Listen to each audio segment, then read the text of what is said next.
Welcome back to another episode of Elevated Dialogue here on the Uncle Junior Network. I am the Uncle Junior, and I am just one member of today's panel.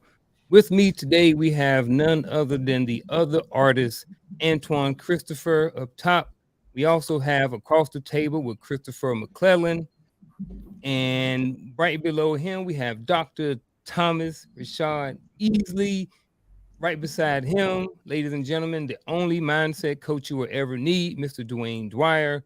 And last but not least, the beast from the East, Mr. Victor Vizion, the two-time best-selling author, soon to be three-time best-selling author. How's everybody doing today, gentlemen? Yes, I sir. am well. Good. Doing well. Good, Doing good. well. Hey, man, Gonna be I'm a good so happy conversation. that so glad that everybody was able to come in this afternoon, man. I really appreciate y'all being here. Ladies and gentlemen, before we get started, I want to give Dr. Easley a couple of minutes to shout out something that he has going on. I can't do it justice, so I'm gonna give him the floor for a couple of minutes, and then we're gonna get started on today's show. Appreciate that, Uncle Junior. Thank you. Well, everyone, I have a record label, and you can get to our record label. It's called theeaslybranch.com, EASLEY. And also, I'm wearing a T-shirt of one of my artists right now, B, representing South Carolina 2020 BC. Was one of his best records he put out a couple of years ago. I have a record that is coming out soon, and it's going to be called The Branch. And it's really a focus on the environment, exposing our people, in particular Black and brown people. You know, they're doing more things outdoors, dealing with air, soil, and water. But of course, it's not corny. It's something that you will enjoy. People listen to it and they're already having fun because it's built around a lot of skits. So if you want to have good, clean music that you can learn from, you don't need summer school. You need my record. You don't need a degree. You need my record. And if you also want to hear some real hip hop, you know, something that you can actually go, what? He got bought? Yeah. And so, yeah, and I am a battle rapper first. So while you may hear me being clean, I can definitely get mean when I need to. So Uncle Junior, I appreciate that. Easy Branch, the name of the album is The Branch. You can look me up at Rashad Ease, RASHADEAS. Thanks. Hey, y'all heard that. Also him, and also if you look all the way to the other side of the panel at the bottom row, you can see him. You see that book up there called The Code. So Dr. Easley and Vic both have books. The links and all of those different things will be in the description if at some point you want to go out and purchase them. Like I said, all of our information is in the description at the below. If you want to get in contact with any of us, feel free to do so. Ladies and gentlemen, welcome to today's show. Everybody in the chat, thank you for being here today. Miss Natasha Jones, always great to see you. You always coming over here supporting the channel from Bold and Driven EP. They got a whole bunch of different things going on over there. Appreciate you coming over here to support. Same thing. Miss Charlotte Jordan, my mom, she here tonight. So welcome to the show. I don't really shout out a lot of people in the chat, but I figured since it's early and I got time, let me go ahead and thank y'all individually while y'all here. Other than that, everybody else who comes in, appreciate you being in the chat as well. Everybody who's watching at home, thank you for joining us this evening. And I think that's it, man. I think we covered all of the basics for the show. So, gentlemen, we're ready to start the show. Before we start, is there anything, any alibis or anything anybody want to say or get off their chest before we get started? Nope. We all good. We all good then. Well, I'm gonna run through this little narrative, this little piece of information real quick, and then we're gonna get started. Men were designed to create. From the dawn of humanity, men have used their creativity to build, innovate, and express themselves. Yet in today's fast-paced, technology-driven world, it can be easy for men to lose touch with this fundamental aspect of their masculinity. Creativity is essential to fulfilling our purpose and potential as human beings, and it is particularly important for men. Whether it's through writing, art, music, or other forms of expression, creativity can help men to tap into their deepest thoughts and emotions and to make a positive impact on the world around them. Unfortunately, there are many myths and misconceptions about men and creativity. Some people believe that creativity is a soft or feminine pursuit, and that men who engage in creative activities are somehow less masculine. However, this could be farther from the truth. Creativity is a powerful force that transcends gender, and it is something that all men should strive to cultivate. In fact, when men tap into their creativity, they often find that it helps them to build strong connections with others and foster a sense of community and belonging. Whether it's through collaborating with other creators on a project, sharing their work with a supportive audience, or simply engaging in creative pursuits with friends and family, men can use their creativity to build relationships and connect with others in meaningful ways. Ultimately, creativity is a vital aspect of masculinity, and it is something that men should embrace and cultivate. By finding ways to tap into their creativity, building a supportive community of fellow creators, and recognizing the power to create, to heal, inspire, and transform, men can fulfill their purpose and potential as creators and make a positive impact on the world around them. So, gentlemen, with that being said, what is one of your greatest creations? My book.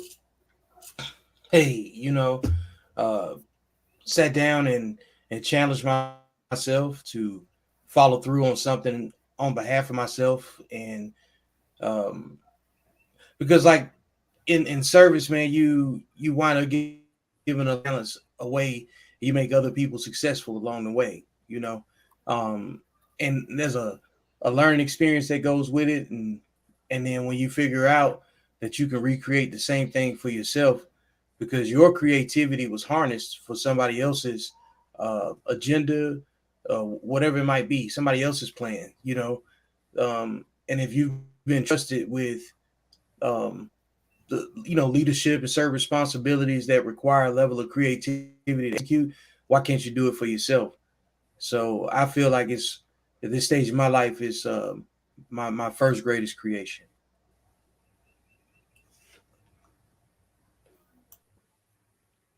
That was it. Antoine, I'm very interested in hear what you got to say.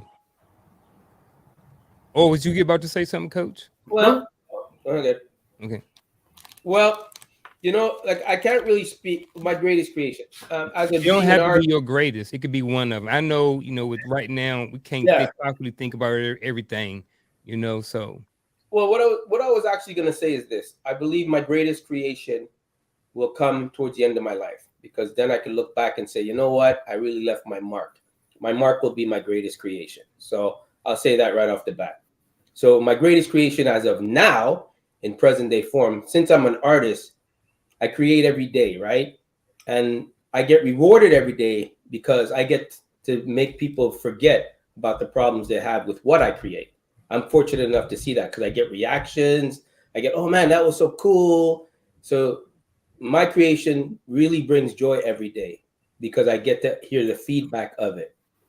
So my greatest creation, I would say, is being the artist that I am, that I'm able to give that to the people, right? To make them forget for that split second whatever troubles they may go happening in their life because they get to look at something that distracts them. So I can only come from that point because creation is what I do every day. When I'm talking to you right now, I'm thinking of what I have to do next. So as a person that physically does it, that's the only angle I can come from.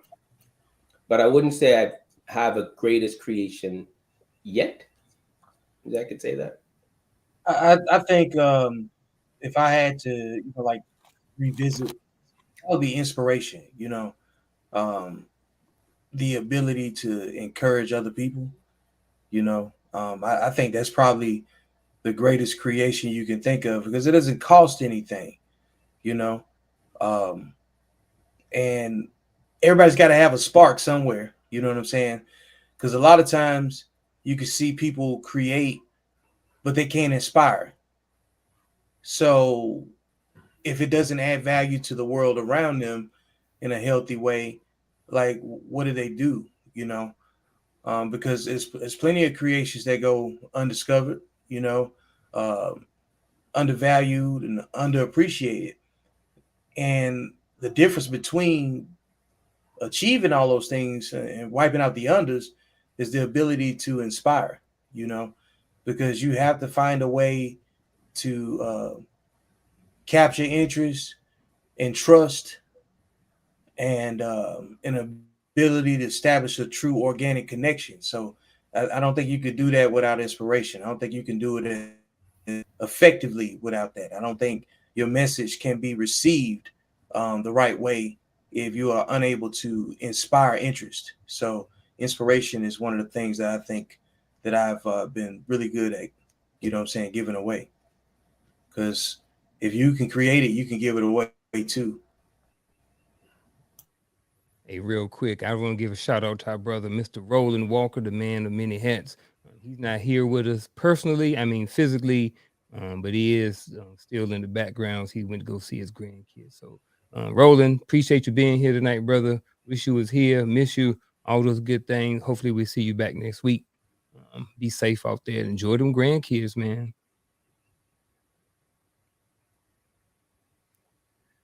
Who's next? What is one of your greatest creations?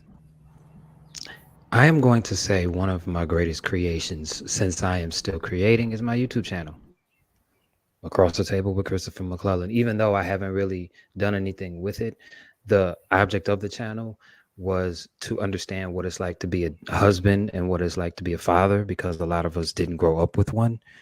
A lot of us didn't grow up with a father, and a lot of us didn't grow up with someone who could show them what being a husband is like. So I figure, why not talk to the men that I know that are husbands and fathers, so that way they can kind of give the game to what it is to facilitate those responsibilities in today's society, as opposed to back in the day, because back in the day and today are two totally different time frames. So I guess that would be one, but I guess this is one of those times, one of those rare moments that I agree with Antoine. My greatest creation has yet to be created because I am still creating. So I would start with my YouTube channel and then just go from there.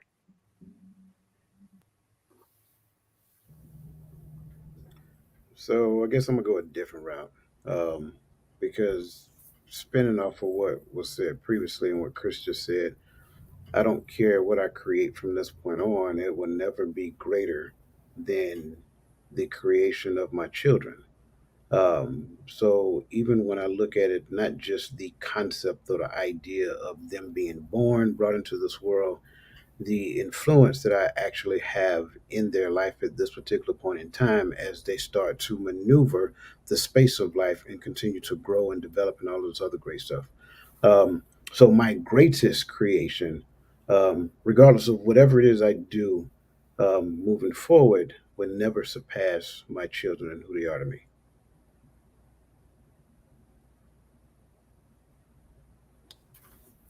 You got Dr. Yeah. Easley. So I'm going to bring up another one. I'm going to put it up to the camera and then kind of bring it back a little bit. So this was a record that I did. So, going some off of what you said, Chris, and also you, Vic, about, inspiration. So I come from a family that was entrenched in the civil rights movement. My uncle was the first field lieutenant appointed by King in the civil rights movement. And so, having family members who went to jail for the right to vote while they were in high school, I have like that, like surging through my blood. And my father also integrated schools in Ohio, and helped Williams College start their first and only Black Studies program. So, I come from those people who put their life on the lines and, in ways fighting for the country that they already live in. And so when I learned about Polly Murray, she, or some would say they, it blew me away what I learned about her, or learned about them, because she was a lawyer. She wrote her first book at 14. Was an activist, was the reason that women can be ordained a priest in the Episcopal part of Christianity, or faith of Christianity, and just a host of other things, and had like a lot of things up against them. And when I found out about her, I decided that I wanted to make a record where I was like talking to her. And so I made an album called A Conversation with Polly Murray. And I love this record because it's produced by one of my former students, who's a football player, who's now an engineer, owns his own studio. And everyone that I had on the record were like family members, or they were my students. And that's how I've been able to create the label that I manage now, working with friends that I grew up with, who weren't sure if they could still do this thing called music. Now they're getting paid doing it. To students who wanted to get involved in it, and and it feels good to be able to support them in their passion, and also be able to benefit off of it too. So I say that this album is one of my greatest creations, a conversation with Polly Murray. And I should say one other thing. When I finished this record, right before I became a dean at Yale, when I got there, They have a college named after Polly Murray. So I didn't know that before I got there. And when I got there, the students there already knew about my album. They already knew about me. And I'm like, oh, okay. And so I want to also thank Polly Murray for being a pioneer and really opening the door, and still opening doors, even though they passed away in 1985. Okay, Doc, I need a favor. What's up, brother? On your next project, Hmm. save me 16 bars. Okay, no That's problem. all I need. Just a quick Okay, the album is 16. called The Tree. I got you. Just save me 16 and I'm in there. Okay, I got you. All right, that I works. like it. It's on the podcast, so I got to do it. I said yes. I like it. I All like right. it. Hey, I want to give a shout out real quick to the Real Bravado Network. He's a good he's a content creator over there in these spaces as well. He's coming over here. He started we met in a couple months ago, and we've been chopping it up and different things like that. So don't be surprised you see him over here. But he got good content over there. He just had a show. He's having a show coming up on the 10th, and it's called Her Money Makes Her a King. You know, he talks about what 50-50 going to look like. So it's some good content over there, some good information over there. So feel free to jump on over there and support him as well. I have already dropped the link to his YouTube channel at the bottom. Real Bravado Network. I appreciate you, brother. I appreciate the love. I appreciate everything you do to support the channel, and all those good things like that, man. I'll holler at you again. I very much appreciate the support and the love. Um, Here's where I'm gonna go with it. Everything in me wants to have an answer that is very similar to Coach, um, but I need to be honest with myself. I My sons came into the world how kids come into the world. Coach talked about the input and the impact that he has had on his children. Maybe it's me, but maybe I don't see it. I hear certain things, but maybe I'm harder on myself than what it is. But I don't necessarily view my kids right now as my greatest achievement or one of my greatest achievements. I think that at some point down the road, I'm hoping that I can say that the information that I have instilled them had something to do with the men that they're going to become. I have 3 sons, you know, so I guess, like I said, honestly, right now, that's what I wanted to say, but I can't.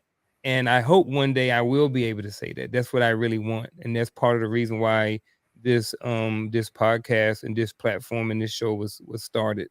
A lot of it had to do with I wanted to have an impact on, on my kids and stuff like that. So I would guess, like, for me right now, one of my greatest creations has been my mindset, how it changed and evolved from where I was, 10 years ago, 5 years ago. Like, I wouldn't have had the courage to start this platform 5 years ago, 10 years ago. No, not nowhere in the world. You know what I'm saying? So for me, being able to evolve, being able to look back and see the changes, I can touch certain points in my past during the process of this whole creation. So for me, one of my greatest creations right now is my mindset, which I'm hoping in the future, my mindset and the information that I've learned up to this far and continue to learn will someday pay out or benefit me in the way that I see the impact that my words and my being a role model or being a model to my sons has impacted their lives in a positive way. So I hope that makes sense, because I was going off the dome. Um, with that being said, gentlemen, I'm gonna start off, tonight. I want to know what do you think relationship is between masculinity and creativity? We started off at the beginning of the show when I started talking, certain people think that, it's can be kind of simpish or kind of wimpish or kind of weak or feminine for men to get into their creativity. You understand what I'm saying? So, like, for you guys, let me back up something. We drop it right here. All right. So for you guys, what is the relationship between masculinity and creativity? What we're doing right now, we're pretty much defining the topic. Thanks, Dr. Easley. I can say that I don't know. I haven't heard that before, where masculinity is involved in a sensitive side of creativity, because you can't create nothing without. I mean, creativity is what it is, right? Everybody creates in their own way, but you can't equate one to the other. I don't feel so. I don't think you have to be. Excuse me. I don't feel you have to be masculine to create. Create is what gets you ahead. Create is what makes you solve problems. So I wouldn't describe it like that at all. No, it's just asking what is the relationship What's the between the relationship? two? In your Yeah, opinion, what's the relationship between masculinity and creativity? You want to speak on it, Coach? That's why I said I don't believe there's any relationship at all. I Okay. do, and I think this is one of those topics that I speak Antoine very well, because I understand what he's saying. I think the link between masculinity and creativity is called participation. Creativity is exactly creativity. It is what it is, right? It does not limit itself to one or the other. It's like the yin and the yang, right? And so that kind of goes back to the my initial comment about what when it came down to my greatest creation. Well, my greatest creation was my children. Well, I was a participant in that aspect. I also believe that there are, when it comes down to like these gentlemen, they have an art. Dr. Easley does music. Vic has written books. Antoine, he is an artist, right? Well, they are participating with the higher form of themselves. Because with that being said, I think Antoine, you mentioned it at the beginning of the conversation. He says, and I may not be able to do your comment justice. So if I mess it up, please clean it up for me. He says creativity when you're a professional happens up here. He said when I put the pen, he said when I put the pen on the canvas, it's just me doing the work. So Right. this is where creativity happens. You must participate with the higher form of yourself in order for you to visualize the thing that you want to create. Dr. Easley and Vic, you guys can tell me if I'm wrong. When you make music or when you are writing, you kind of have in your mind what you already want. You just gotta flesh it out, what it looks like. And it may cause you to go back and make a few adjustments here and there, but ultimately you will get exactly to it. And it's like either this is what I see, this is what I seen, or this is good enough at this particular point in time. I'll come back to it at a later point. Antoine, same thing with you. I visualize what it is I want. Let me put pen to canvas and let me take a step back. Yep. Oh, hold on. Let me do this. This one. So that's what I believe. I believe the idea, the contribution, the link between masculinity or, like to Antoine's point, whether it's femininity, the link between that and creativity is just simply participation. Once you yield to it, then it can become a functional. You can become a functional part of that relationship. yeah. That's pretty much it. You just reverse engineering, you know, what you've already completed in your brain. You're just walking backwards from it and you're filling in the pieces as they come. Um, I say a lot of the time, like we had those moments where the thing that you've been thinking about for like maybe it's been taking up a lot of your time to, solve the problem. And then all of a sudden it's out of your brain and off your mind for a while. And all of a sudden then poof, it just comes right to you.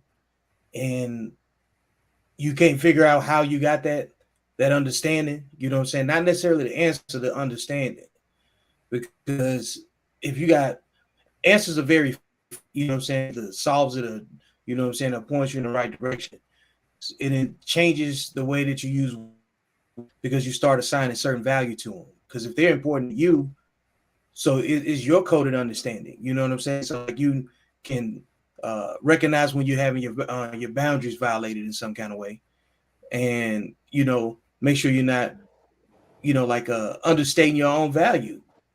So at some point you have to create something to separate yourself, from others. And I think if you think about masculinity and leadership, that's the relationship between it. How to develop enough tact to deliver, like the direction, the inspiration to do it in an accountable way and get everybody on board with the same idea.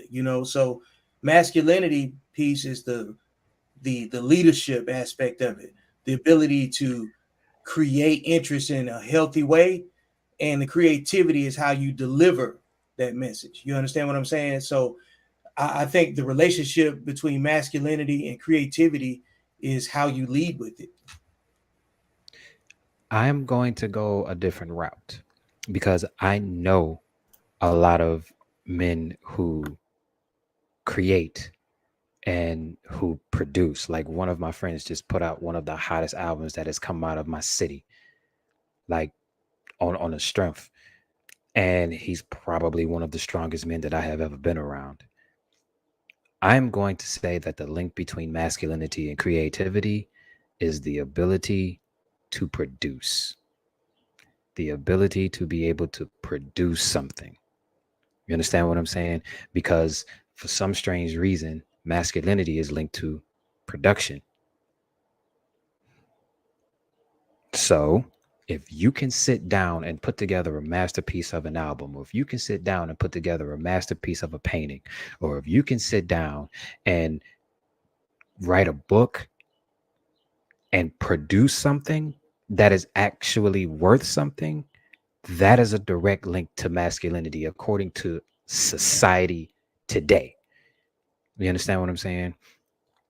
I believe that the misconception that being a creator is simpish or feminine is because the people that are saying that cannot produce and cannot create. And they would rather you be where they are instead of doing your own thing. I say this all the time. There are a lot of people out there that will put their limitations on what you can do because they cannot see themselves doing it. I got heat for doing my YouTube channel because my YouTube channel was geared specifically to men, because men need to know what it's like to be fathers.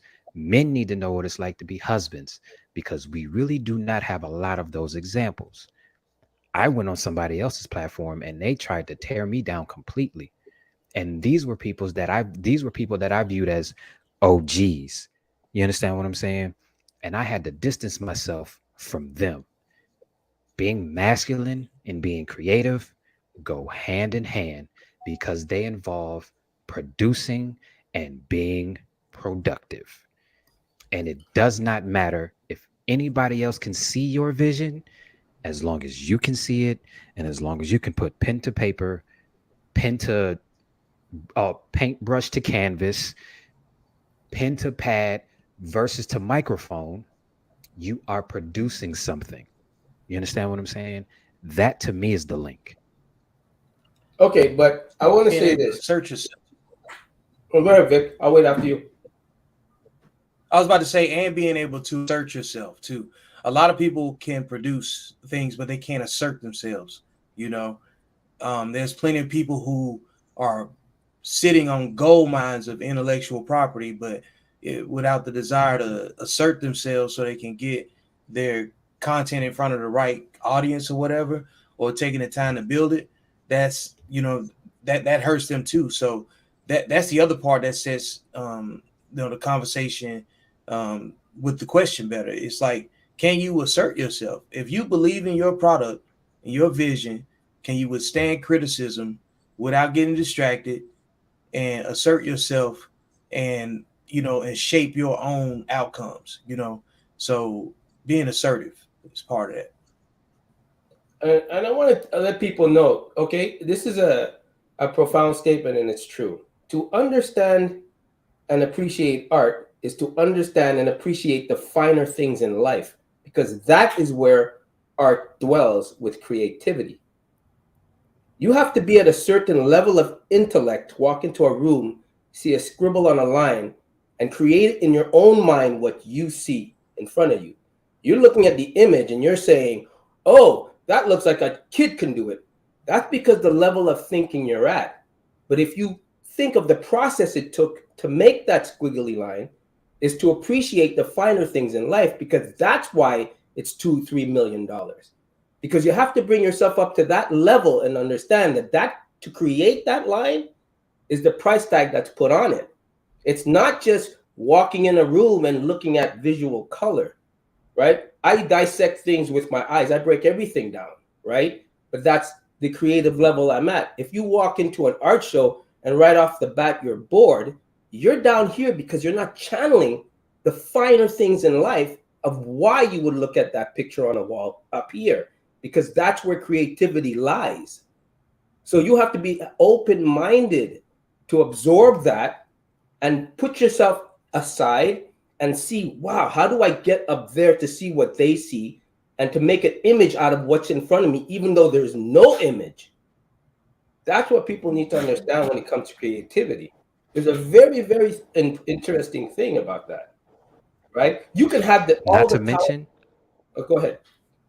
No, no, go ahead. no, Antoine, I completely agree with you, but I'm going to add this caveat too. The link between masculinity and creativity is having enough belief in yourself that you can do it. That is where it starts. Antoine, I have seen those paintings in your background. They are dope. But in order for you to do that, there has to be something in the back of your head that says, I can do this. And I'm damn good at it. Vic, you writing 2 books. I can write and I know what I'm talking about. I am damn good at it. Doc, you and your verses. I can put pen to pad and get into the studio and drop these 16s because I am damn good at it. That is where it starts. You said something, Vic, and it made sense. Being able to assert yourself, but it's not an overbearing, I am trying to take over shit. It's an, I'm going to assert myself in my talent because I am so good at what I do that nobody can tell me anything different. That's I like that. absolutely right. That's the I got difference between somebody understanding cocky versus confident. It's about who's saying and who's speaking and who's watching, and who's criticizing, who's constructing. So yeah. people got to pick a side. And if you're gonna, stifle somebody else's creativity because of a gripe with them, then that's a personal problem. Right. I was looking at this question just now, and as you guys were talking, I was listening, but I also kind of, I don't know if it's a clarifying question, maybe a comment or thought. I don't know, depending on how it comes out of my mouth. Um, the relationship between masculine, I think that you can be creative without being masculine. I'm not sure if you can be masculine without creating. I think you have to have a certain level of creativity. I think in order to get to a certain level, there has to be a certain amount of creativity to go in there. In order, creativity, I think it's different levels, and I think Coach may have said it when he said that, Antoine and Dr. Easley and Vic were actually like walking in their creativity, like on a daily basis. And I look at it maybe at a different level, whereas I got get compliment on my yard. I like doing yard work, right? So, but that's me creating, but I'm not doing it for any money. I'm not doing it for anything else. It's something that I need to do and that I like to do for myself. It's calming, it's peaceful. It's a long process. It's something that never ends. Every year you got to put new mulch down. You got to, cut the grass every time. So it's something that I get to create, but I have seen my yard transform from where it was in 17 to where it is right now. So I'm creating, but I'm not walking in mine every single day like you guys are. So I'm asking you guys, do you guys think that you can really be 100% fully in your masculinity without creativity? I don't think so, based off of the conversation that we've had thus far. But I would like, I know Coach had his mic unmute. You can get to whatever point you wanted to talk to, the relationship or the link between the two, or you can hit up, what I was talking about. But at some point, I would like to, you guys' feedback on that. Well, not that I am avoiding that question, but I have a question, and I think that question may precede your question. If you will regard me for a second, Yes, sir. I want to understand: are we saying that creativity is based upon my physical ability to perform a task? I don't think it necessarily has to be a task. Okay, No. that's what I needed to understand because I'm hearing a lot of do, right? Mm-mm. So when you say do equates to task. Mm-mm. Because what I would tell you is that I talk to a lot of big idea people, and big ideas peoples, for the most part, they're not the doers, they are Mm-hmm. dreamers, and then they surround themselves with the people who would get it done. So I would say a large part of creativity is assembling a team to actually bring a vision to fruition. I'm asking this question because I do not want us to pigeonhole the concept of creativity around the idea of task-based living. This is Great why point. I am totally against when people say a man provides and protect. No, men do way more than that. And when you take my identity and degrade it down to just doing, then what you have done is you have not only reduced who I am, but your perspective of who I am is narrow as well. And therefore, if I do anything outside of that, you think that I am performing outside of who I'm supposed to be. So, with that being said, now going back to your question, I would say you doing your yard work can be a form of, it's two forms really. It could be peaceful because you may find peace out there working in your yard, but it can also be creative because you may have the best yard in the neighborhood. You may bring in like half, I don't know, wine, those big old, you know, what I'm talking about those big old wine jugs, you know what I'm saying, with the mulch spilling out into your yard. You know, you may have Oh birds, you yeah, I may have got all, mulch. I got a whole right. bunch of mulch. Right. So that's what I'm saying. It can still be creativity, but I want to make sure that as we're saying this, let's not just minimize it down to simply me being able to have an idea and then perform a task. Because what I would tell you is that a lot of times I have ideas I know that I'm not supposed to do. And so what I do is I start making phone call and roping people into those conversations. Say, hey, what do you think about this? Right. So how do we do this and do this and so forth and so on? What are your thoughts? And then from that point on, we collectively start sharing ideas. And then from that conversation, we'll spin off into a thing that we are collectively going to do. And then we start identifying priorities of work. And Mhm. so again, don't want to be redundant, right? Don't want to be redundant. But again, I think your idea about your yard can be an aspect of creativity. Can I say that if You ain't a man not if a man is not in his creative state, then that separates him from masculinity? I cannot see that. I cannot confirm, or I cannot subscribe to that idea because I think a large portion of a person understanding their creative niche is also found in discovery, right? So part of life, the journey of life is discovery, right? So a person may try this, like I may want to play the piano, and then I start getting a coach and just a teacher and start playing the piano, and then I realize, I mean, I don't even want to play the piano no more. I thought I did, but I don't. So when we identify creativity with masculinity and say either you can or you can't, and if you can't, you're not masculine. I can't necessarily subscribe to that because we may find a person in a stage of their life when they're actually discovering what their creative niche is. Yeah, Isn't I Vic normally totally agree says with that? that.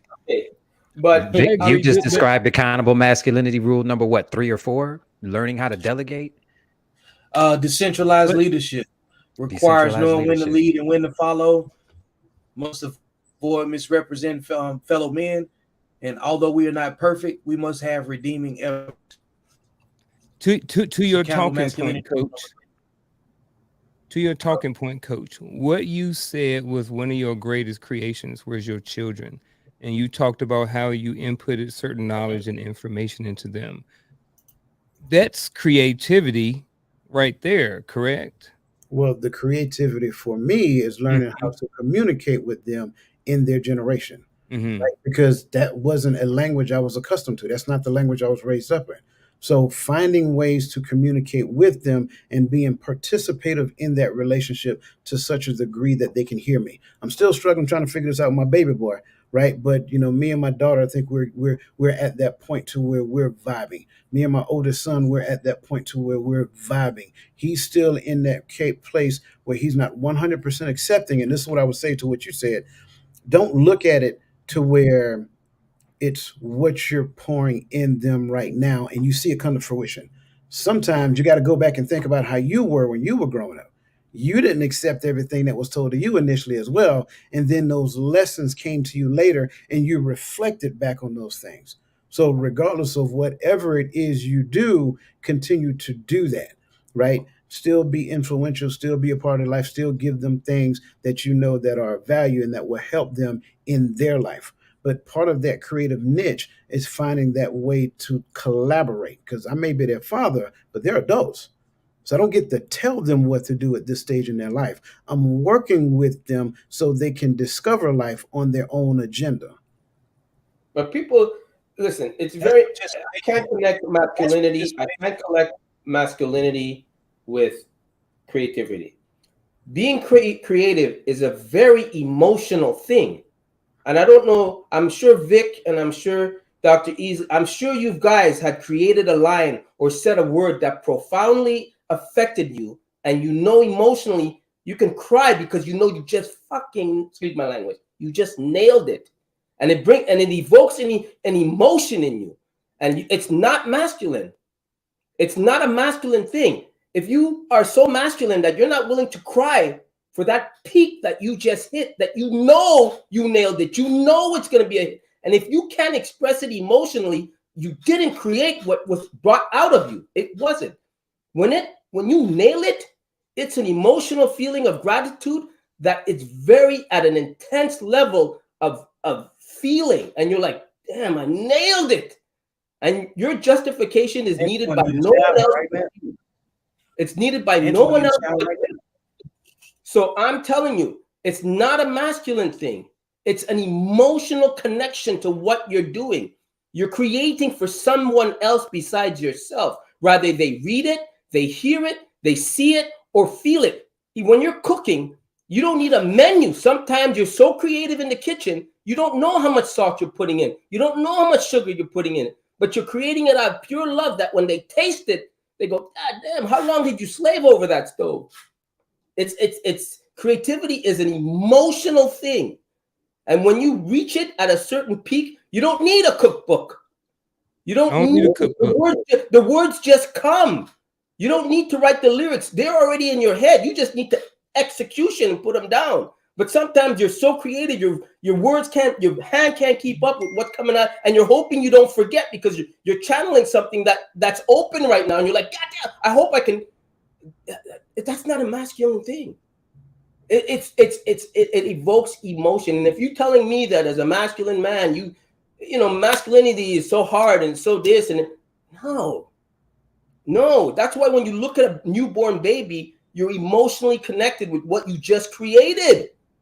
So don't get that twisted, because if you're telling me you're a hard man and when you see your baby born, you ain't gonna shed a tear, then you're not connecting at that creative level, because it would evoke some form of emotion.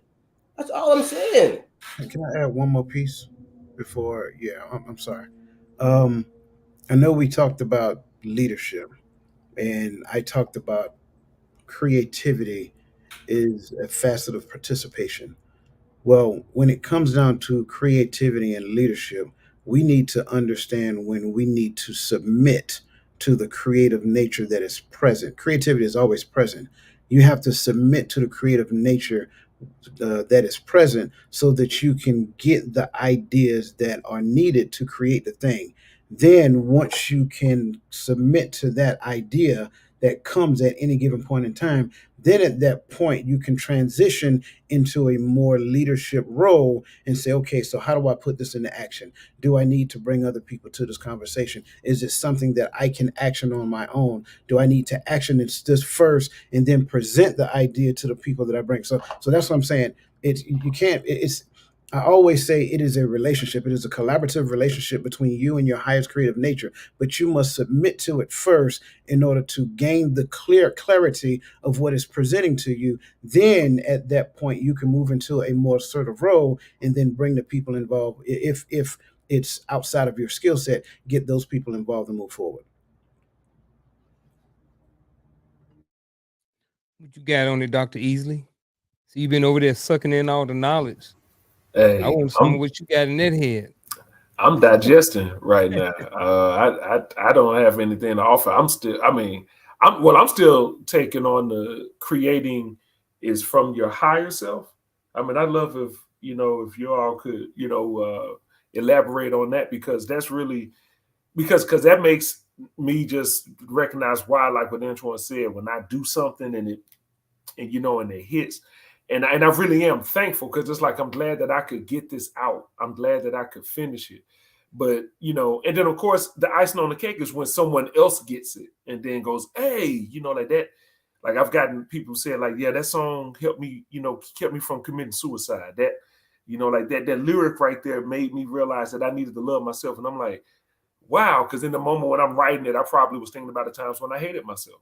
So to hear that point about the creating coming of the higher self, I mean, I just look, and I'm not trying to dominate, Uncle, you got, I know you got questions, but I just like to know, like, if you all could speak to that some more, because right now I'm just soaking it up. I don't have anything to offer but just questions.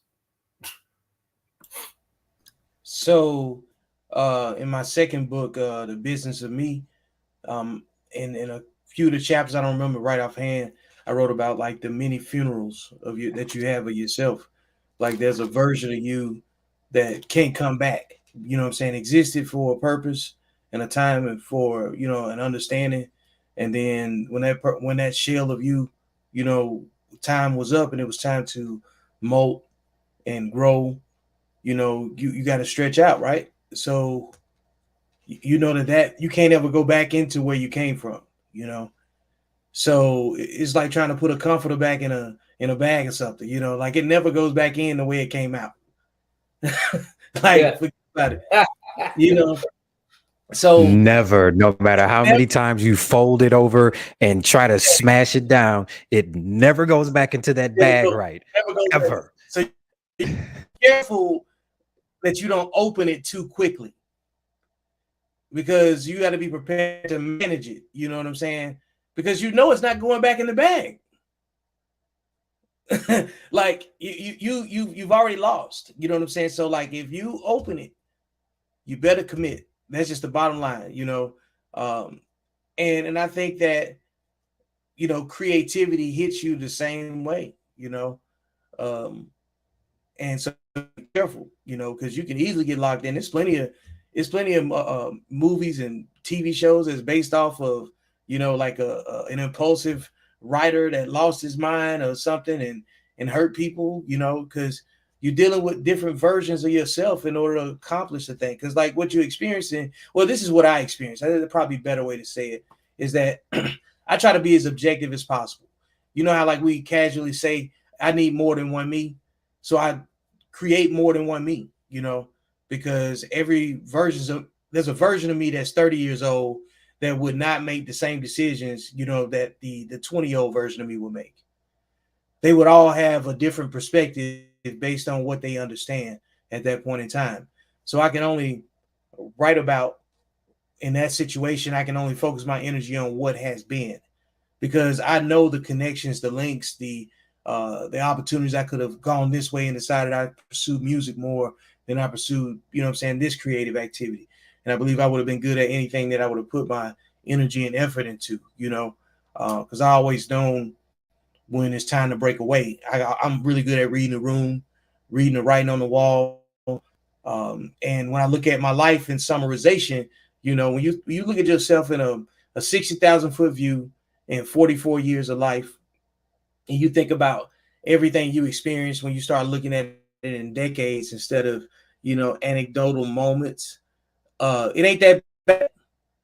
And you gotta be grateful that you have the understanding that, man, look, I'm able to talk about it, because I had a conversation with a friend of mine I've been cool with on Facebook for almost like 10 years.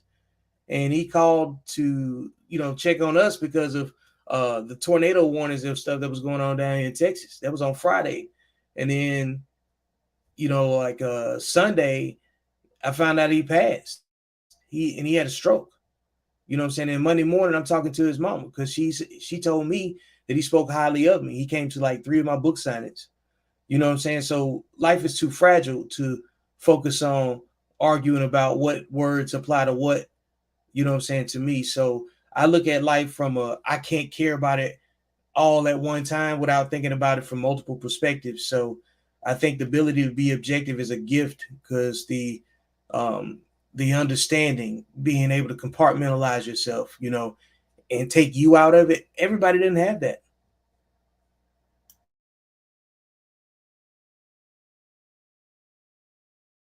The ability to use the mic properly. That's what we're doing. That's what we're doing. Okay. Hey, I'll chime in to Dr. Easley's Can you hear question. me? Yeah, we got you. Okay. Yeah, I'll chime in to Dr. Easley's question because I think it was a good question. Um, I think through the human experience, we come up with ways of processing information. And so what happens is you create a system of habits to your gateway of cognition. So everything that you encounter it based upon the way that you process that information. So you have your conscious memory, you have your subconscious memory. A lot of times, most people don't take the time to tap into their subconscious thoughts. They just go with the immediate thought. That's why we live more, in most cases, we live more of a robotic life. In conjunction with that, everybody, I don't care who you are, everybody struggle with these things called biases.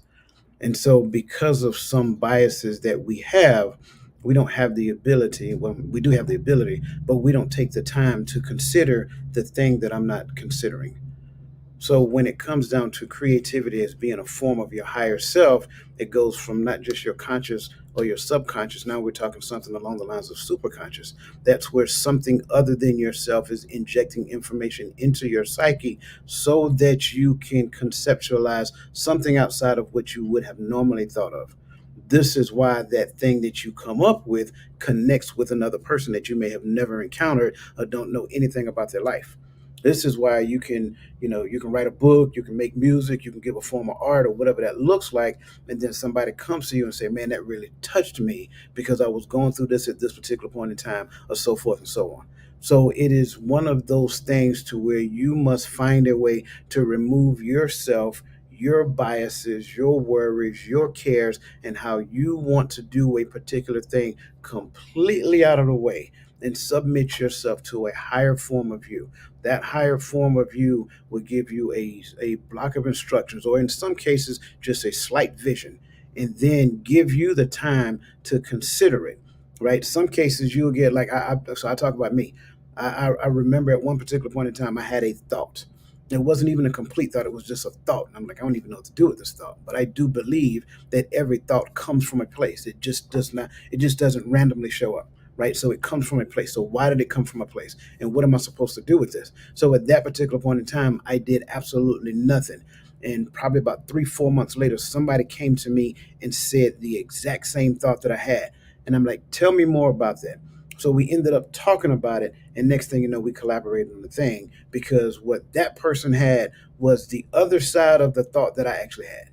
So that's kind of like my point. When it comes down to creativity, you have to learn to move your everyday robotic living life out of the way so that you can hear and or see something that exists outside of yourself that connects you to everybody else that you have never met.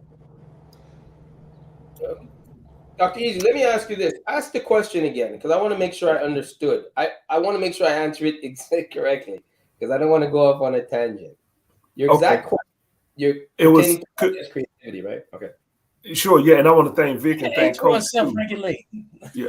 Listen, clip that. Clip that. Clip that. Antoine actually asking for clarification before saying something. That should be What was viral. It had a reason behind it. Hey, And you know what, Antoine? It's all love. It baby. worked. It's all love. But I told Hey, y'all at this the is my beginning of the area. show. This is my area. That's all I know, guys. I told y'all at the beginning of the show. I'm Team Antoine tonight, bro. As I've Antoine. never had so many agreements in my life. I'm gonna clip Mark this for this myself. on your calendar. Look, I am keeping the short on this one. hey, this experiment is complete. This whole show was dedicated to Antoine. So that, you know what that was? Objectivity and respect, Antoine. You see that? So and see, Thank you for coming full circle. Yeah. Well, yeah, no. I definitely appreciate Vic and Coach for answering because y'all helped me to think this even deeper, and of course everyone. But I was asking was like, could you explain more about when you're creating? It's like you're tapping into your higher self, and I was just curious if you could elaborate on that because I mean even how you started, you create what's already been technically created. Right. It's like you put the work in. So I just wanted to understand that more because it was something new that I heard and I just want to apply it to myself. Okay. So that's what's up. This is deep because I'm going to go a little deeper than most. When you create, right? When I'm creating, right? And that's why I tell you when you know what the zone is? The zone is when you're channeling other people, other artists, the greats, right? I could channel Picasso, I could channel, and when I say channel them, meaning I'm taking in what they created and I'm breaking it down in my mind and I'm explaining it to myself, rather it's coming from them or source, and I'm executing it out. It's like when people say, "Oh, well, you know what? When I go out, like writers may go to another cabin so they hear the voices clearer. They don't want to be disturbed, right? That's what some people do. Some actors actually rent a hotel room away from their family so they can hear their own voice say the words they need to say to perfect it, right? So you're channeling, that's called channeling a source beyond yourself. That's why I say when I'm in the room or that red light's on, I don't need to hear your praises because who's ever praising me in my head is giving me what I need to execute onto the canvas. And when you're in the zone, that's the zone, right? So you can tell somebody off without knowing what you're saying and not be nice about it because you're not paying attention to them. You're listening, and at the same time, you're responding to them, but you're really listening to the source that's making you create. And that's why sometimes some people get so pissed when you disturb that because you're channeling other people, other sources. That's the level that I'm talking about. Like what you think? Let me tell you something. You think a Whitney Houston comes around every day? Those are phenoms. Whitney Houston, the Michael Jackson, the Michael Jordans, they're not normal people. Their creativity is to inspire generations to come. They will never die. That's what they're phenoms. The next Whitney Houston is not born. It ain't Mariah Carey. It ain't Beyonce. If you listen to the way she sang the national anthem, you can tell that's on a level that will never be duplicated, ever, if in my lifetime. A Michael Jackson isn't born. Elvis Presley, the Beatles, the ones that inspire generations to come, those are phenoms. Those are elites. Those are the ones that I will probably be generating in my head. Teach me about perfection. Teach me about how good you can become. Like the Jesse Owens of running, people copied his strides today. His creativity was so high, how he planted his foot, how he was able to cut through the air, make himself unbeaten. You think what a Usain Bolt that did what he did is just the norm? That's what I'm trying to say. These pioneers are the highest of creativity. The Mona Lisa isn't great because it's the Mona Lisa. I could create the Mona Lisa, and I could say that proudly. I could duplicate it if I want, but I will never do it under the environment he had, spinning his own hair out of horsehair, out of a horsetail, waiting for the sun to come up the exact day to make that color go on, because when the sun goes down, it's a different yellow. I want light. I just put on the light. He has to wait for the sun to come up. I will never draw with a candle that color is the only color I'll be drawing with the candle at night. That's a level of creativity that inspires generations to come. So when people look at the Mona Lisa and go, oh, that's okay. I'm looking at going like, how did you do it back then with the technology you had back then? That's a level of creativity that you, you know what I mean? Just people, I mean, it's just unbelievable. So you have to look at it like when Vic is writing, you have to understand if you're writing something, and I'm sure Vic can relate to this, you're not getting it from anybody else that you've read. You're actually pulling it out of something that a source that's unknown to you, and you nail it like a verse in your writing that's never been before, but you're gonna put it in. So it's at a level that's never been duplicated. So that's what I would say about channeling creativity. Yeah. Doc, you said something You brought up the higher self. Everything that I'm hearing, especially coming from Antoine, is understanding that it's about you, but it's not about you. You understand what I'm saying? It's about you, meaning I have the talent and I have the creativity to do it, but I'm doing it so that way I can inspire other people to do it. It's not about me as far as the finished product goes. It's about me creating the product. You understand what I'm saying? So when people bring up objectivity, you're using your creativity to create something that other people can look at. It's about you in the creative process, but objectively, you're pulling yourself out of it and saying, other people can use this. Other people can see this. Other people can hear this. It's not about me. You understand what I'm saying? It's about the people that will see this. And that, to Antoine's point, does evoke an emotional response. And emotion is considered feminine. So masculinity and creativity, I believe Mr. Tasha said it earlier, masculinity and creativity are not mutually exclusive as far as the creative process, but the production part of it is what is linked to the masculinity. You understand what I'm saying? Because, like I said, for some strange reason, being productive equals masculinity in today's society. Back in the day, you could do it and it was okay. You understand what I'm saying? Now it's like if you're not doing what everybody else is doing or you're doing something different, then something's wrong with you. Instead of it being, this dude is actually doing what he knows he can do and he is standing on it. You understand what I'm saying? That's the objectivity side of it. I'm pulling myself out of it. I'm creating this because I know I can do it, but I'm also creating this because I know I can inspire other people to do it too. It's about me in the beginning, but it's not about me when the product is finished. You Exactly. understand what I'm saying? Your part is the part you create. After Right. you create it, you're done. When it goes Right. up on that wall, you may not interpret it the way I may interpret it. It's your interpretation once you see it. I'm You done. I just did my part. you're just the You know. instrument. You know, Yeah. like That's it. you meant to communicate with a certain group of people. You know, when you think about it, it's like if we know the world isn't perfect, we know human beings are imperfect. That means that no one person can have it all, and it also means that you don't get everything. You can't have it all, and you can't please everybody.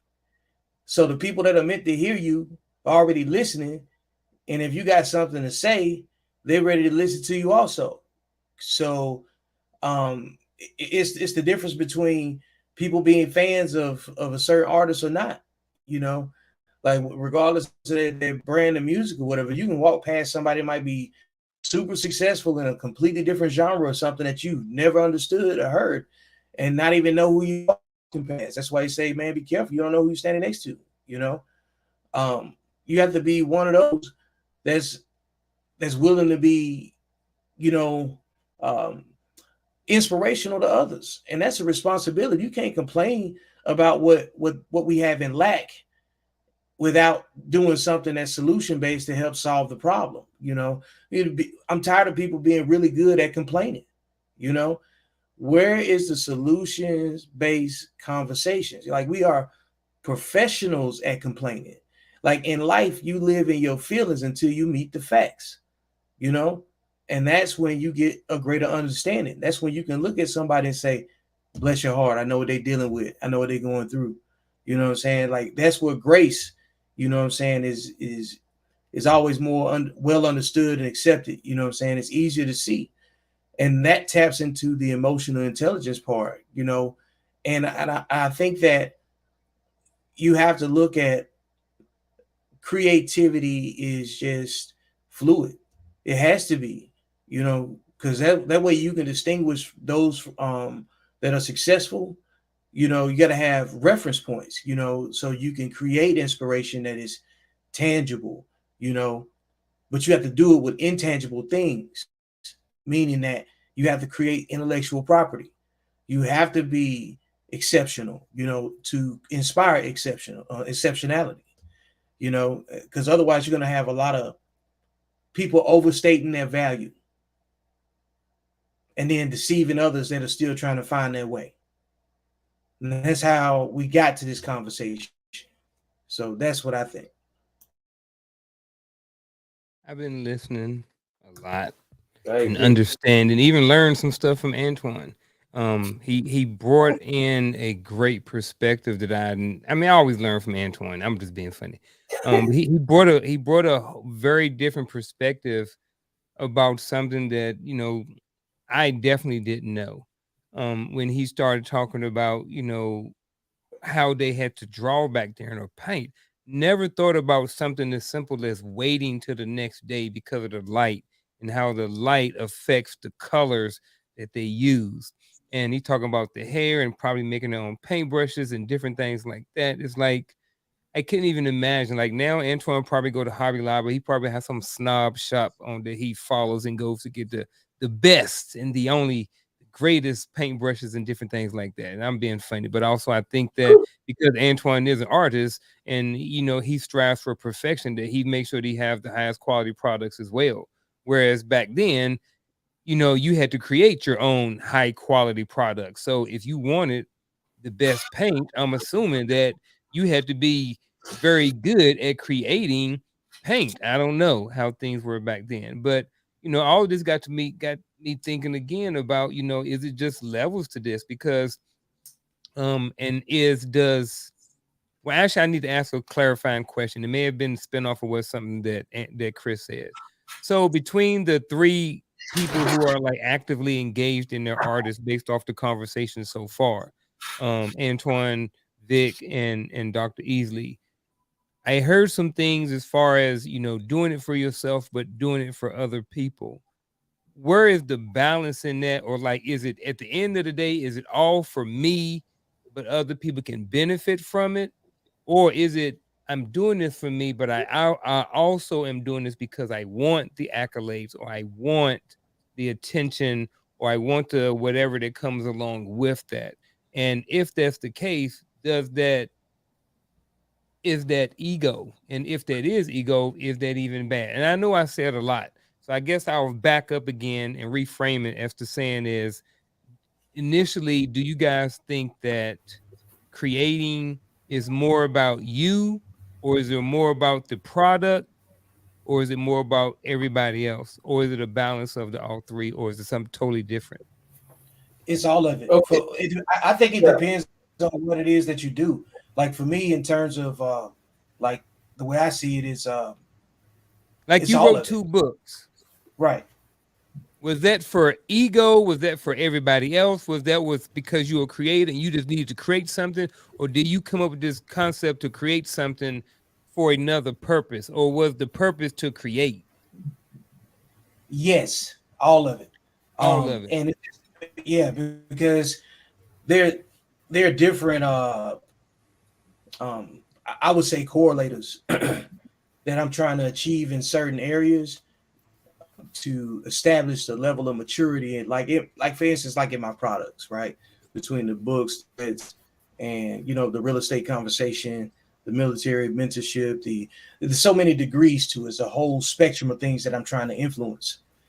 So in order for it to be effective, based on what my present understanding is, I have to at least have I have to have some proof of concept. So I've been, proving my own concepts to myself over time, because how can I confidently market something that I don't have, the full grasp on? And one of the things that I'm learning is that that's when I'm getting to the understanding of I need a mentor, because I'm thinking, like up to the level of my understanding. So it's determining about, I have to decide objectively how far do I want to go in anything that I do, and it just requires, what I'm saying, that discipline, that understanding. So yes, it's for me, because what was the point in working so hard for people that were never going to be able to celebrate us, that relied on our creativity, made money off of our creativity. So I got to pay me back. You know what I'm saying? And a lot of times when people are trying to correct other people, they don't have their house straight. And that's an enduring journey for everybody, because whatever your house looks like to get straight is your business. You know what I'm saying? So, like, as my house is starting to get more straight and more aligned, in my creative mode, I'm in more contact with the creative version of me. You know what I'm saying? So, my understanding is a very real understanding, and what I do appreciate about it is it gives me the ability to explain it, because not everybody can explain what it is they're capable of doing, you know, and the articulation of it, the translation of it. So is these questions are not easy to answer, but they answer everything if the explanation is given a chance, and it requires a lot of patience. So I hope people are as patient with me as I am with gaining my understanding, to give them back what what I observe and what I assess. If they respect my intellect in other areas, then you gotta be patient and respect my intellect when I make a choice about something or I make a decision. So, I think being able to articulate that in a respectful way, um, is it can only be accomplished through work. Because you guys were talking about Thanos earlier, right? So on one of Hold on, the hold on, hold on, hold on. I don't want to. yeah, I I want to want to run switch too off, long. but I don't Yeah, want to go down there. Yeah, I want to get yeah. that other question. Yeah, yeah. So Okay. that's what I got though. Okay. So I'll make it even simpler for you to understand. And this is like me telling you. Okay. First of all, this is what, if you can't even see it, that's 3 strands of horsehair, right? So that's what you paint eyeballs with if you ever see it, right? That's eyeballs. Now, they needed to do that back then with the Mona Lisa. So that's 3 strands of hair that they put together with bee oil to stick it together and lick it, and there you go. And it dries, takes 2 days to dry back then.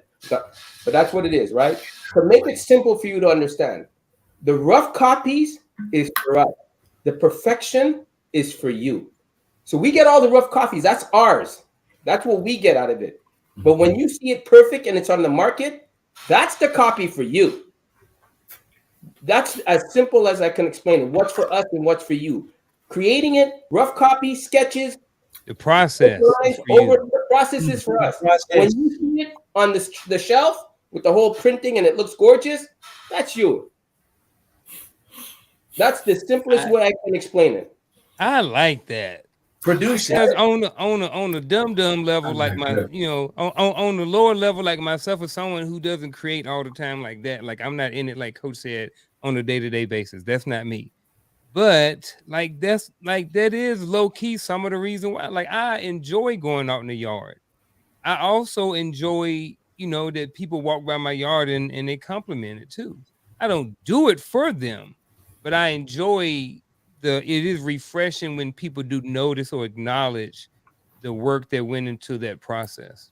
That's why people don't understand a Picasso's sketch is worth more than the original, because a sketch was his process, his thinking process. The closest you'll get to him. The painting that you see at $1 million, 2 million, whatever it is, that's great on the market. But you get a Picasso sketch, you get Vic's notes. Now you can take those notes and That's why master copies are so expensive, because it's the process. And if you get his notes, you will know his process of thinking, and you could put it together in your own way, shape, or form, make money. That's plagiarism, of course, but I'm just saying. So just understand that. That's what you need to separate the two.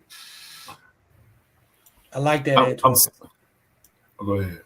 I'm just Now saying. that's you, Dr. Easley. And I'm smiling because the answers made me okay. So I'm not trying to flex it. So I got a song. My next single coming out is called Deep Rooted. I just need to rap the first 6 bars. I said, "Black don't crack unless you smoke it. The youth won't grow if the truth ain't spoken.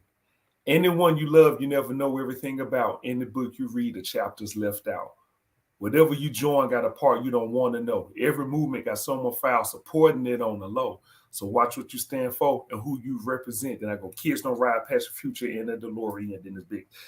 But it's that part when I said, in the book you read, the chapters left out. Like, thank you what you said, Antoine, because what you all get is the final. And even though really nothing's ever final, right? Because I mean, you can always go back. Like, see, I know Vic, making songs. I know Antoine knows. I see his pieces all the time. I'm like, he probably sees something that I don't see. Let me, and then, and it's like changes the whole thing. Like, so just I'm with Vic and what he said is all of what you said, Uncle Junior, is everything. But I would like to ask my brothers though something. You know, when you're creating, have you ever started for one reason, finished for another, started something? It's like I start writing a song like, yeah. By the time I finish it, it's not ego anymore. It's like I hope someone gets something out of this. It may have started that way, or sometimes I'm not gonna lie. Sometimes I'm like, yo, man, it's so righteous, but I can't wait till I do it. Then when I'm over, I'm like, shit, like the ego just came back in. So I feel like there are times, like I feel like whenever I'm creating, it's so many different emotions that are going on, and it's almost like the only time I know or feel that is right is it's like when it's all of it. Like if it's just one of them, like if it's just my ego, I'll admit I might be like, well, I mean it's good, but you know, and I'll be honest, if it's just like, oh, God inspired me, I might be like, yeah, someone else gonna get it. That's cool. But I feel like if it's the triangle of all of that, if because in some ways, I know sometimes my best art I'm satisfied with. But Yeah. sometimes what other people love, I don't even like. Like I'm like, Yeah. oh man, I got songs that people love, and I'm like, that Cornish. Yeah. Oh, Yeah. okay, So I just wanted to know, about from Antoine to both Vic, because I mean Vic does multiple things, Antoine does multiple things. Do you have it when you're creating something? You have multiple phases that you're going through emotionally, or do you just kind of just, oh, I'm good, I just drive on? And if you do, it's cool. I know for me, I have a bunch of them. Hey, Well, gentlemen, Yes. I want you guys to answer. I want you guys to answer this for him, but I also want you to Indeed. keep it short because we short on time, and I got one more question before we get to final thoughts. okay. I Yes, would sir. say this, Dr. Easley. A great artist, a great creator is willing to erase, not throw away the piece of paper, not hit delete, willing to erase and start on the same piece of paper. Understand what I'm saying? You're not willing to throw away the thought. I do. You're willing to create on top of the thought you just created, which is what you're willing to erase. A good artist is willing to erase, not no. That's fighting with yourself. We create on the same canvas. We don't throw away the canvas. I'm sure Vic has never deleted. He may put a screen on the side and bring down a fresh sheet, but that sheet on the side is what he originally started with. So he's always going to go back to it. He can't say he hit delete and start all over again. He goes, no. I don't. A great creator is willing to erase. Think about it like that.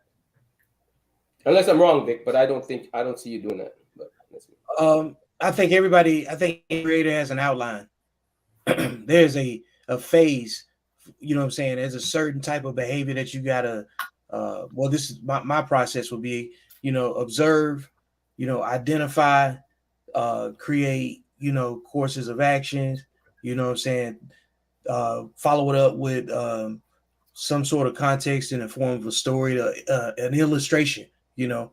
So being like music is illustration, every person that's a creator, you know what I'm saying, is illustrating, what's going on inside the head. This is why words are so powerful. So I think the being able to, illustrate what you're saying and be an instrument, and recognize that it's bigger than you.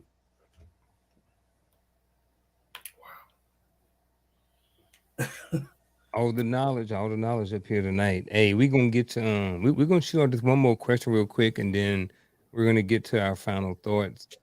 But so far, I appreciate everybody being here. Appreciate everybody in the chat on the different platforms. You got Code Talk out there, Chris's channel, Vic's channel, um, Coach's channel. Everybody got somebody out there. So if you are on another platform and you are watching this, I want to say thank you. Appreciate you for being here, all of those good things. Next week we'll be back the same time. We're not cutting the show right now. I just wanted to plug this real quick, just in case somebody tunes out at the end of the show. So like I said, I appreciate everybody in the chat, everybody watching at home, everybody watching on the replay, and everybody watching from a different platform. The last question of the night before we get into the final thoughts is pretty much What did I do with it? Whoa, what are some benefits of just creating? What are the benefits of creating? Or some of the benefits? I can answer Stress. that in one nutshell. I can understand the benefit of creating is I have an outlet to let out what I'm feeling inside. I That's the outlet. That's the best part of creating. You don't owe it to nobody but yourself. You can let it out. I can let it out in a color. I can let it out with expression. I cannot be judged by what I put on the canvas. It's an outlet. That's the benefit that everybody should have. Creating is a benefit because it's an outlet for you to let out whatever you're feeling at the time or wherever you're doing. Because you're being creative about how you let it out. That's all I'm going to say to that. I 100% agree. Expression, controlled expression, man. You know, is that's it. I think rationalizing things that you can't answer, you know, getting a chance to create and understand it, you know, that's relative, something that you can, you know, associate with to, you know, have better ability to read the room, you know. That's why we'll reference, you know, like movie clips, you know, when we see something, you know, that's nothing but coded language. If you look at the way Bumblebee talk on Transformers, the same thing. That's how human beings talk. We really think now, just you know what I'm saying, regurgitate clips. So, Talking you through the know, radio. yeah, talk through the radio, you know. So hey, when you think about it, is these expressions are all the way around, and that's how human beings get hacked. I think another benefit is accomplishing something, like doing something. Hey, I did this. Hey, I just finished this painting and it's dope. Hey, I just wrote two books and both of them are dope. I just dropped two hot albums and they are dope. That feeling of accomplishment. You understand what I'm saying? It's a feeling of accomplishment, and it's understanding that you can do it. That's really aside from the expression component and the outlet component, I think the finished product and the feeling that you get from that finished product is a benefit in itself because you finished a product. Understand what I'm saying? So that's where I would that's where I would end it. That's where I would end it. If I could just follow, because I know Coach about to drop like pow, just You had a I benediction. know, because I'm ready. Hey, I I'm about to break already it know down, but John I'm about to Washington. He say waiting amen. I on it. already He know what's waiting on the coming. Let me just benediction. go and flip this out real quick before Coach come in. Um, when I feel like it builds character. It builds patience. It builds, and I think another thing, like I love when you say, you know, Vic, like I'm getting the second book. So I got the first. I haven't got it, so I'm getting the second book. You know, when you do it again, it's like you can look back and see like, oh wow, even if it took you longer, you know, if you did the process better, you know it. And then I think the other thing that another benefit of it is that you basically get to monitor yourself. And then I'll say, I think the last benefit, but this is for the MCs. I know Vic can definitely attest to this. I've heard it said this way: what you think you own, but what you say you become a slave to. And so I think the other thing about creativity, that a benefit of it is that it'll. You remember when Tupac said in so many tears, I want to have a baby so I can see the part of me that wasn't shady. It was like Yep, when I create, sometimes I'm like, that's the unadulterated me. No, every time I create, that's the unadulterated me. That's why I tell people, if you that's love how I the was music, you feeling at love the that star. moment in time. Yeah, Yep. you love the guy that's not apologizing, but everybody might not be able to handle that. So that's where the whole monitoring piece comes out. The other thing about sometimes creating is it helps me go, like, I can share this with Vic and Uncle Junior. I probably don't need to share it with my mama though. You know, so that's the other thing that I want to Yeah. say, because I just tonight's been epic for me. I've been sitting here taking notes. Y'all remember? I just want to say that. Okay, I'm done. Coach, what's up, man? There Hey we man, go, right there. Look. I told you. no man, I'm just sucking it all up, man. Listen, I would just add to the benefit of creativity is the people that you influence, the lives that you influence, the legacies that are created based upon what you create. Like those are the things that's outside of your purview. I think when you really take a long, hard stab at it and just lean back. Like, just imagine, because, Dr. Easy, you brought up Tupac. Have you ever imagined just being Tupac for 1 minute and how he just sit back and just watch how many people listen to his music at that point in time, or Michael Jackson or Whitney Houston? Like, that's epic. That's amazing. That's a level that just moves you outside of your own self and you appreciate it. So for me, it has to be twofold, not just the people that are impact, but the appreciation of the impact that you leave. Hey, here we go. Hey, shout out to Terrell Key. Um, he been watching tonight. He got a YouTube channel too as well. He actually be on the show next week. So FYI. Um, Gentlemen, it's about that time for the final thoughts, man. It's been a great ride tonight. A lot of differences, a lot of similarities, a lot of different perspectives, and we didn't get through 10% or 20% of what we were going to talk about. But however, I think that it was good that we stayed here where we was at. I think that I know I got a lot out of this. I got different perspective, point of views.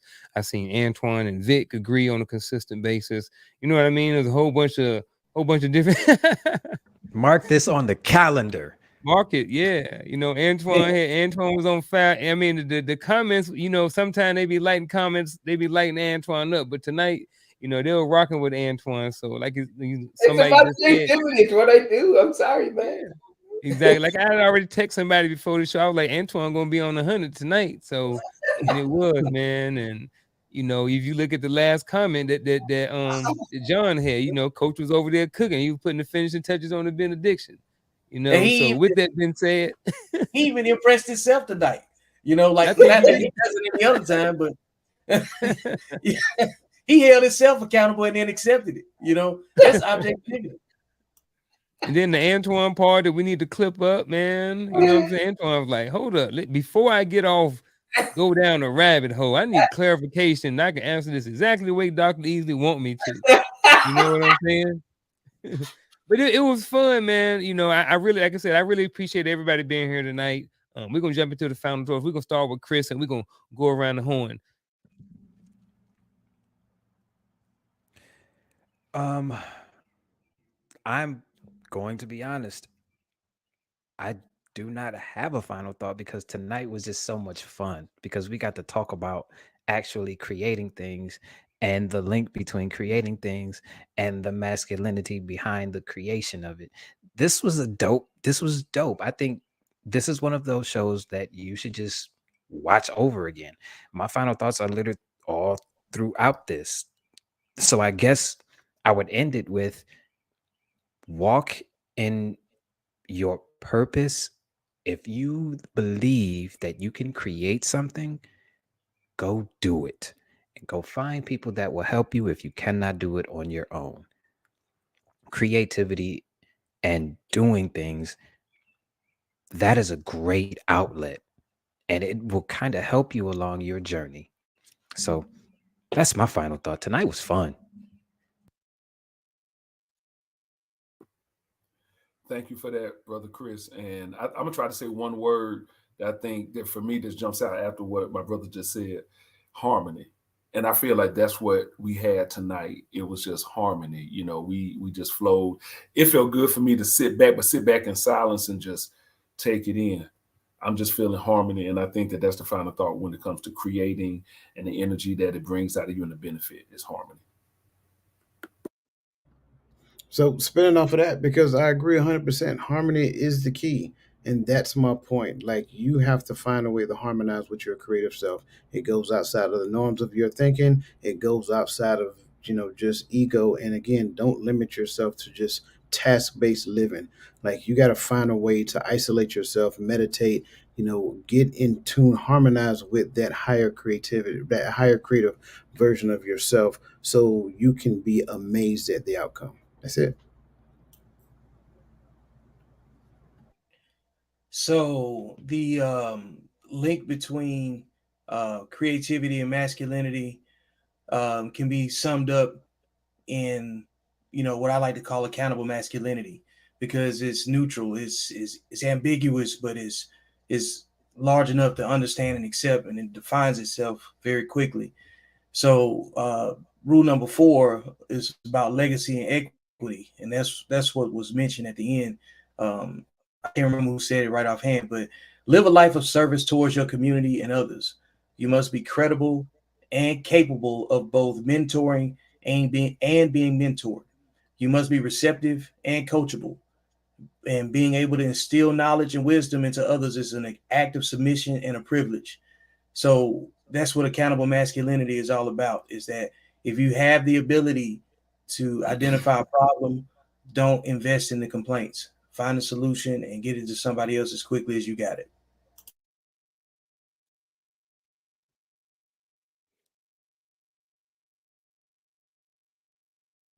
Okay, so in my final thought, I'm going to say this: creativity is not the execution. Creativity is the process that allows you to execute what you need to do. Okay? And people need to understand art and appreciate it is to understand the finer things in life, because that's where art dwells and creativity dwells. All right? The benefits of anybody being able to create is being able, that gives you an outlet to do what you need to do, to execute. So if one holds back their own creativity, they're holding back the joy, happiness, anger, all the emotion that allows you to execute.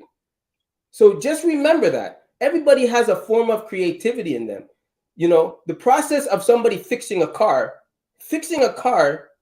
is the process. The execution is when they see the car drive away and you're a happy customer. So that's, people need to understand to separate the two with creativity.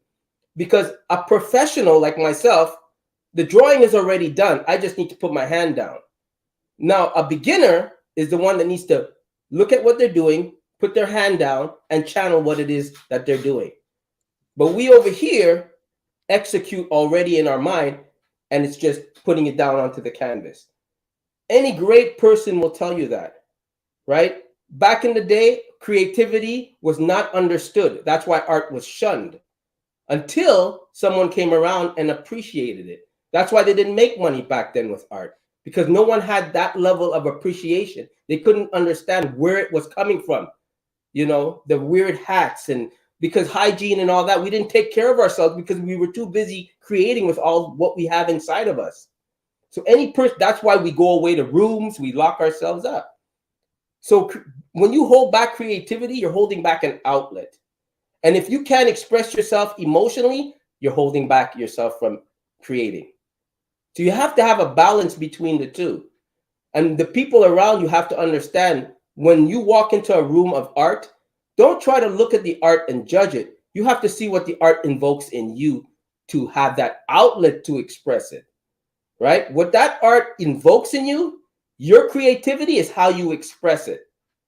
And that's very important that you should know. Unless you're in a box and you don't want to, that's different.